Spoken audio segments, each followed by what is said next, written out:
known Jeremy Hunt since the early 2000s. He and his business partner started funding the education of children living with HIV in our community-based programme. Jeremy's generosity was sensed by us all. That desire to make a difference really drives him. It's never been about him. It's always been about what he can do to help others. The work he's done will save the lives of countless babies, and other families will not have to go through the kind of pain that we did. People often underestimate Jeremy because he comes across as being such a polite and generous and nice person, and he is. But I remember hearing him warning the EU not to mistake British politeness for British weakness, and I thought that just about sums him up. I was pessimistic about the London Olympics. I thought, we couldn't mess this up. I remember talking to Jeremy in the build-up. He said, no, we're a great country. We can do this if we have the right mindset. The delivery was outstanding. It also had this element of fun. I know that Jeremy was very involved in getting that balance right. I've seen quite clearly just how much respect Jeremy Hunt commands from a range of world leaders, how much he's putting Britain back at the heart of sort of these big global discussions. Negotiating, toughing it out when things get really difficult, keeping going, having a vision. Those are the skills that we need in a Prime Minister. He's a unifier. He's somebody who can reach out to different groups of people. But at the end of the day, when he made a decision, he pushed it through. My dad always taught me from very young that politics should be about making a difference in ordinary people's lives. And Jeremy made a huge difference, a positive difference to our lives. He gave us hope, and that for me was the main thing. He gave us hope in some very, very dark days.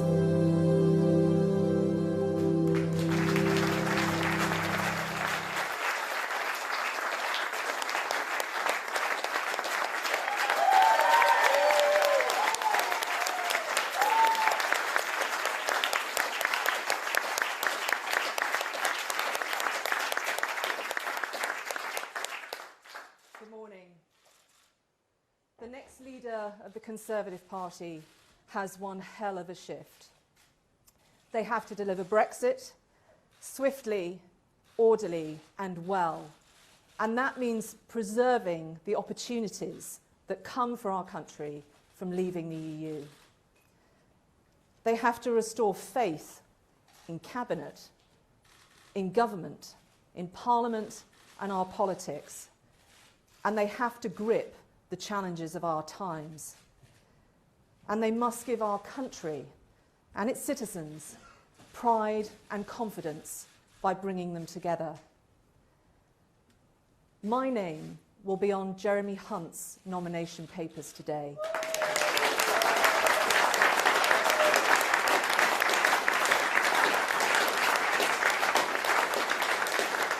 Because I believe he has the experience, the values and a plan to do all of those things. I trust him on Brexit because I've seen him in Cabinet over the last year. It's true he has credibility from all sides, but he also took a side. He fought for a deal, but he also knew that we had to leave no deal on the table to secure a good deal. And on other matters, some very challenging issues, I've seen him deal with those with huge empathy and compassion. And I've seen him deliver on the things that matter most to the British people. He is the guy who delivered more funding for our NHS. He believes in Britain as a force for good in the world. He's shown strong values at the FCO and consistently good judgment. And he has the humility to understand that outside of Westminster, there are millions of people without a Conservative Party membership card who are watching us choose their Prime Minister. But there is one other reason why I am backing him. Just over a month ago, I became Secretary of State for Defence. Protecting the United Kingdom and her interests is the first duty of any government and any Prime Minister. And those that look after us, well, we've got to look after them. I want the next Prime Minister of our country to plug the financial hole in our security and defence budgets, to give the men and women of our armed forces and our security agencies the tools to do the job that we ask of them, and to take care of them, and to explain how he will do that and to meet those other challenges. It is my privilege to introduce my choice for the next leader of the Conservative Party, Jeremy Hunt.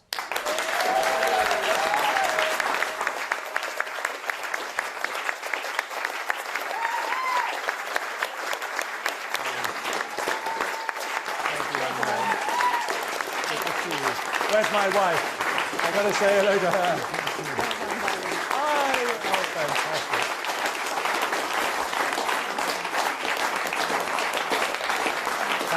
Thank you. Good morning, ladies and gentlemen. Our failure to deliver Brexit has put our country and our party in grave peril. The leadership I offer is based on one simple truth. Without Brexit, there will be no Conservative government and maybe no Conservative party. Whoever delivers Brexit will win the next election for the Conservative Party. But without Brexit, no Conservative Prime Minister can win.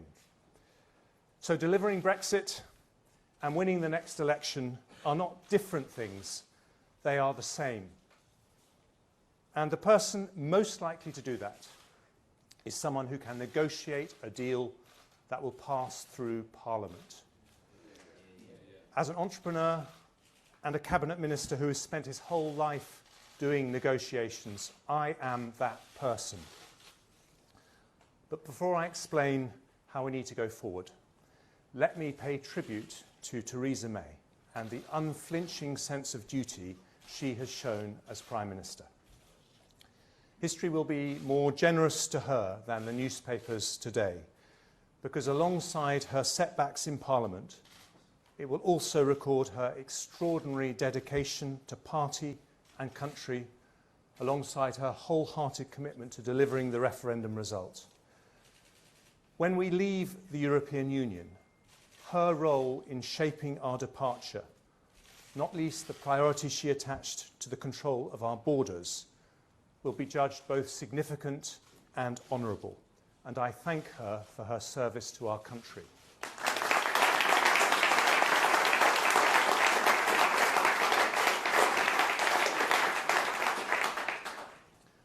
I've been a Cabinet Minister for 9 years now, and I've had the privilege of serving 2 Prime Ministers.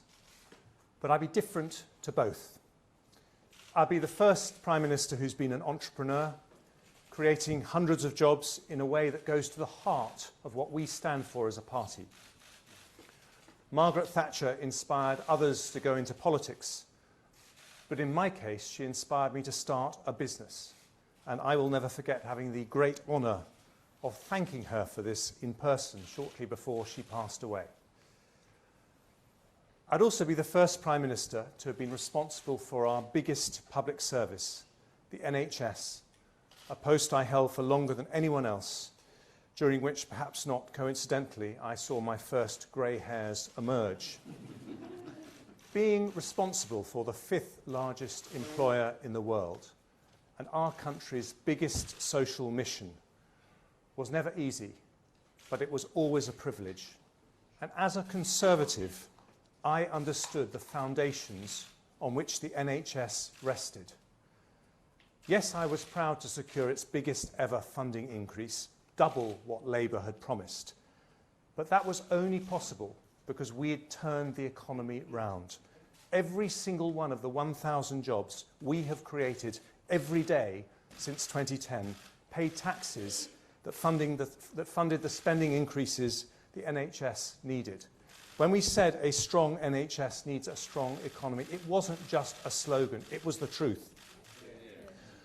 But as the Health Secretary, who dealt with Midstaffs, Morecambe Bay, Southern Health and Gosport, I was even prouder about the improvements in care for individual patients and their families, with 2.7 million more patients every year using good or outstanding hospitals by the end. Today's endorsement by James Titcombe and Deb Hazeldine means as much to me as those of any of my Conservative colleagues, although they are also most welcome.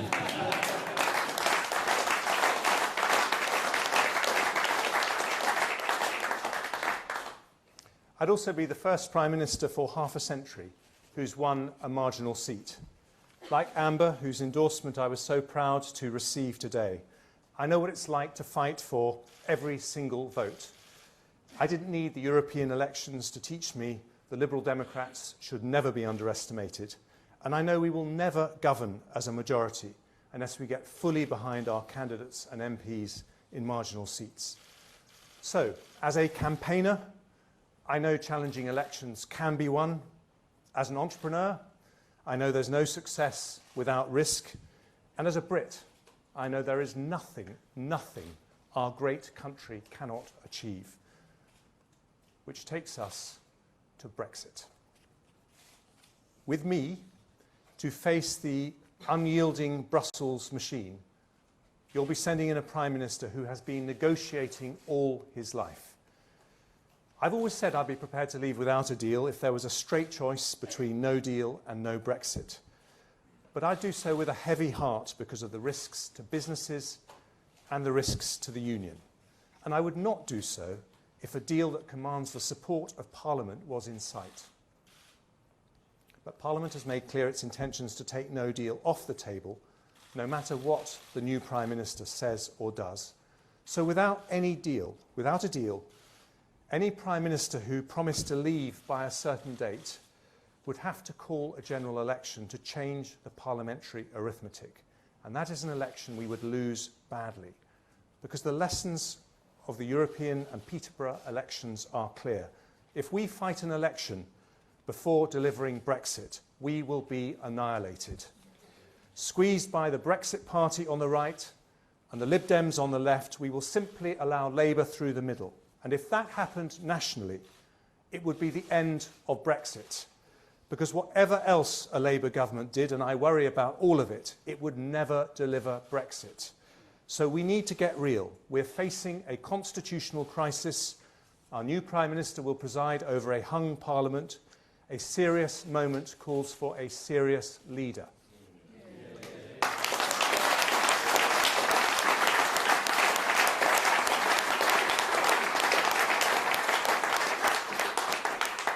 We need tough negotiation, not empty rhetoric. And faced with bad choices, we need a Prime Minister who can negotiate some better choices. And that is what I will strive to do with every fibre in my being.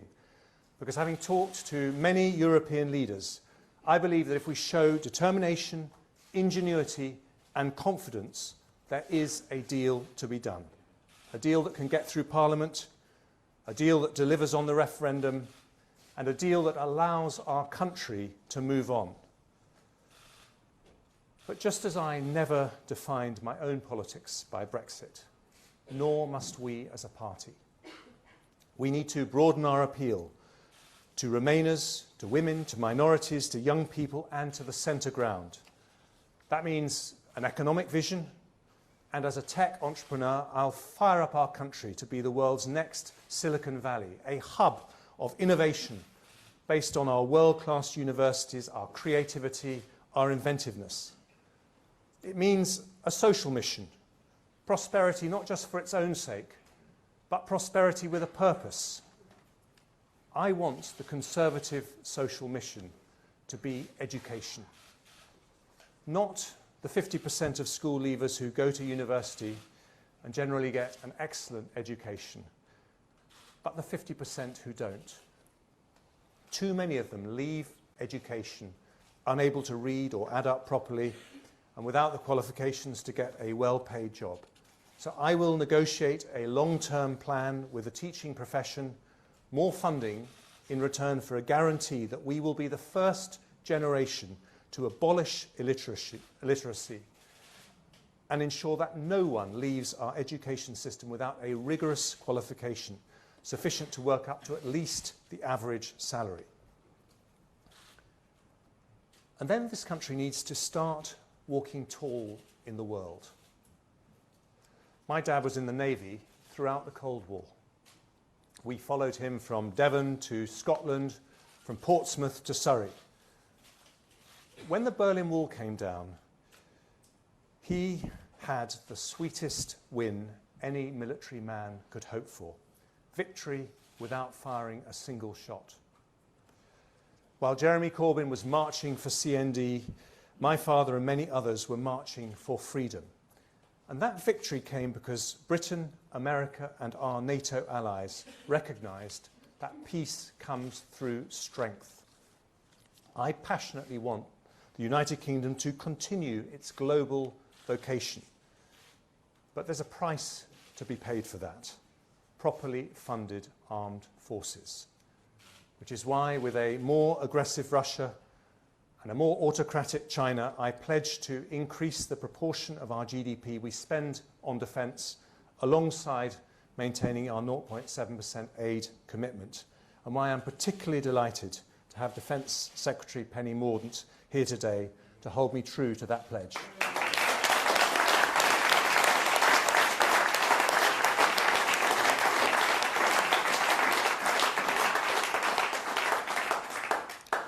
Most of all, though, I want Conservatives to get our mojo back politically. I won my seat by focusing relentlessly on voters in every corner of my constituency. The votes we need as a party, most of all, are those of young people. 3 years ago, the average age below which people were more likely to vote Labour than Conservative was just 35. Now it's 51. Carry on like this, and our party will die on its feet. How can the party of aspiration turn its backs on our country's most aspirational people? So yesterday I published 5 pledges for young people. Mental health support in every school and a crackdown on social media companies that promote self-harm. A cut in the interest rate paid on tuition fees. 1.5 million homes for young people. Pollution-free cities in 10 years, and help for graduate entrepreneurs. I want young people everywhere to know that a Conservative government is there for you, and be inspired to do what I did when I joined the Conservative Party just 19 years old. My dreams then were to set up a business, buy a house, and save for a family. But they weren't just my dreams. Back in 1985, they were also Conservative government policy. But if Jeremy Corbyn wins the next election, they won't be my children's dreams, because Labour government policy will be to destroy those aspirations, and we must never, ever let that happen.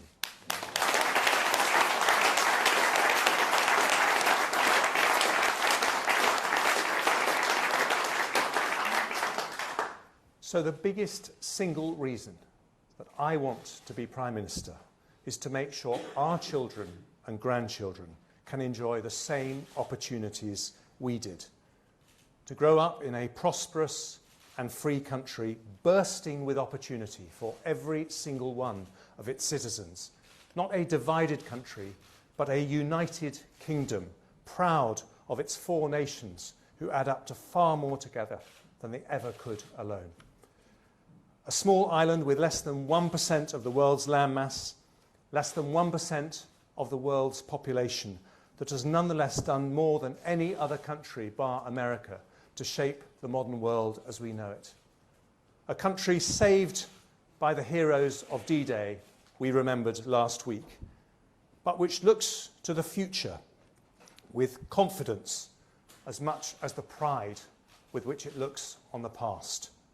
That is the potential I seek to unleash. That is the country I seek to lead. So choose me for unity over division, for experience over rhetoric, for tough negotiation over empty threats. Choose me, and I will take us through this time of crisis, deliver Brexit, and make our country walk tall in the world. Thank you.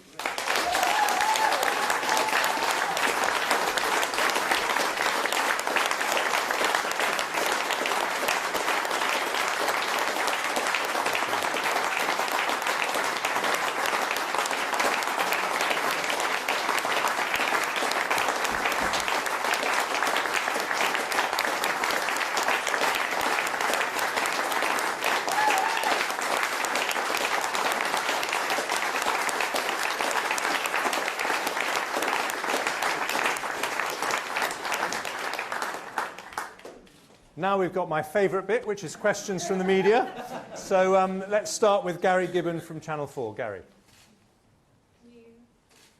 Where's Gary? Thank you very much. Gary's here. He's got a mic.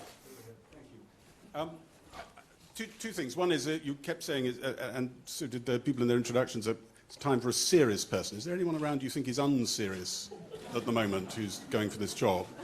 And may I also ask, I'm getting a flashback to 3 years ago. A lot of the same faces would be in your Remainer voting government.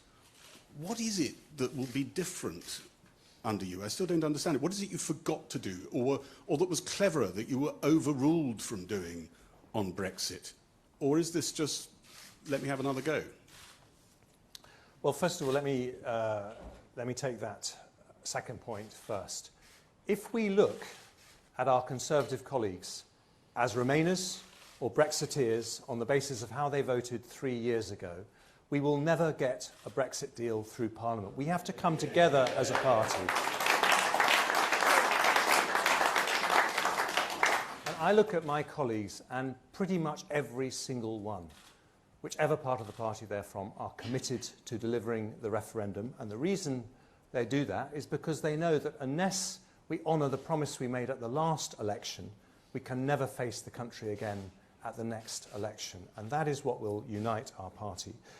And a question on seriousness, without talking about any individual candidates, let me just say this. If we want a deal, we are going to have to engage seriously with Brussels. And my conversations with European leaders, it's clear to me there is a deal to be done. They want us to come up with proposals.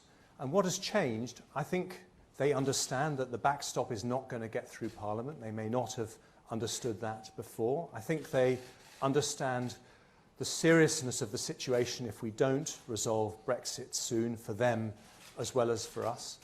And I think with the right approach, they will engage with our next Prime Minister sincerely and with a desire to solve this crisis. And that is what I think I would be the best person to deliver, and that's why I'm putting my name forward.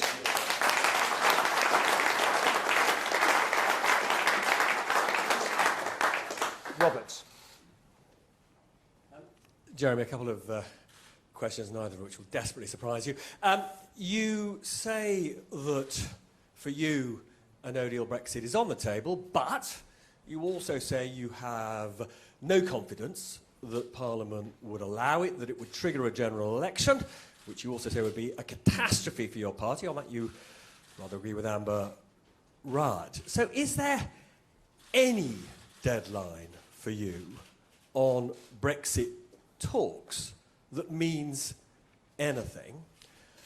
And secondly, and again, not a surprising question, have you broken the criminal law? And if so, how?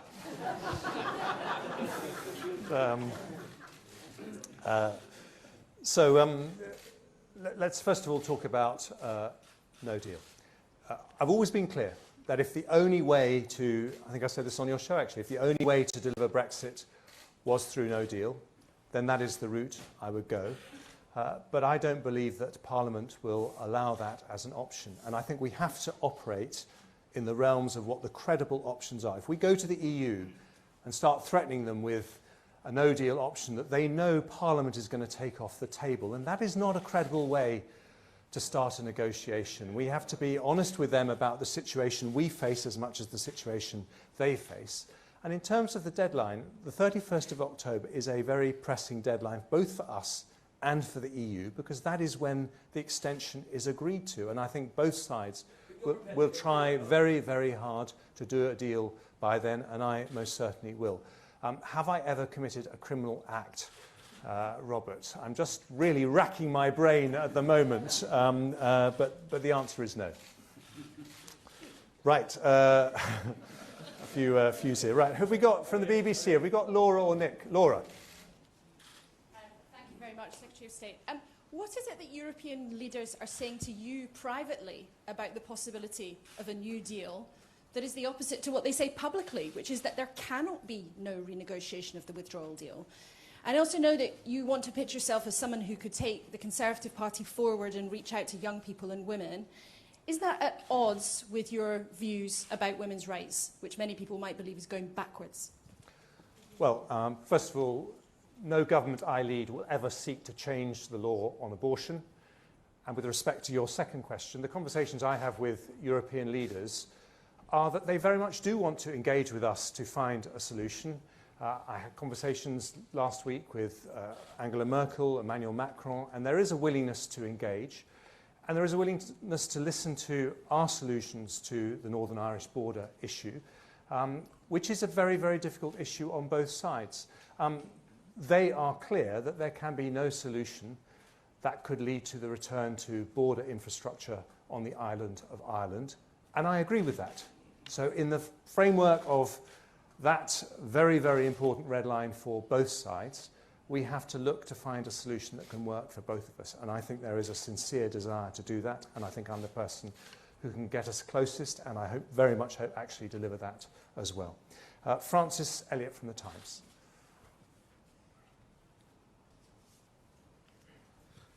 Hi, Jeremy. Francis Elliott from The Times.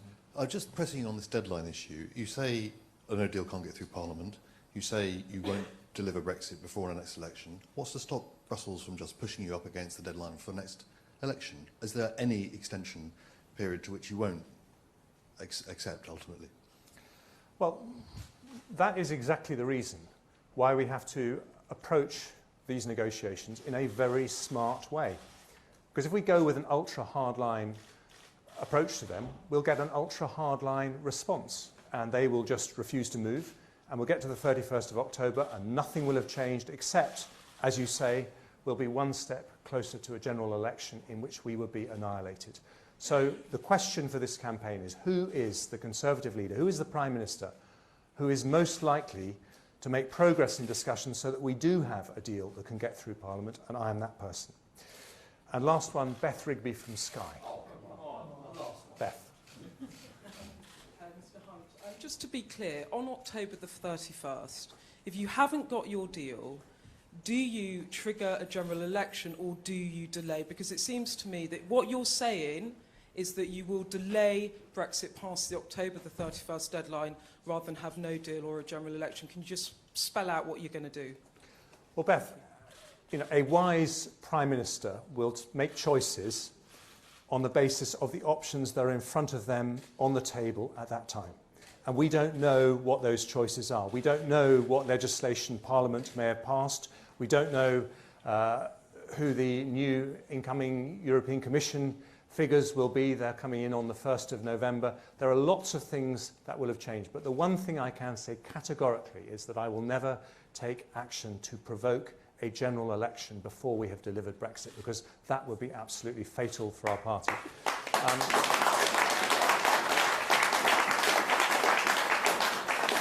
As I'm a generous man, I'm going to take a last one from Chris Hope, and then we'll finish. Chris Hope, Telegraph. Mr. Hunt, two quick questions.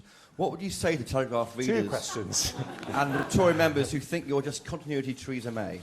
And would you commit now to holding monthly press conferences if you become Prime Minister? Look, on the first, anyone who knows what my last name rhymes with will know I've been called a whole lot worse on the Today programme on the BBC, and I will be quite different to any of the Prime Ministers that I've served. And on the second, I don't make a commitment to that exact request, but I do say that I think that the way our leaders communicate with the public has to change in the modern age. We have to think of a better way of connecting and reaching ordinary people, and that is something that I plan to say more about as the campaign goes on. Thank you all very much indeed.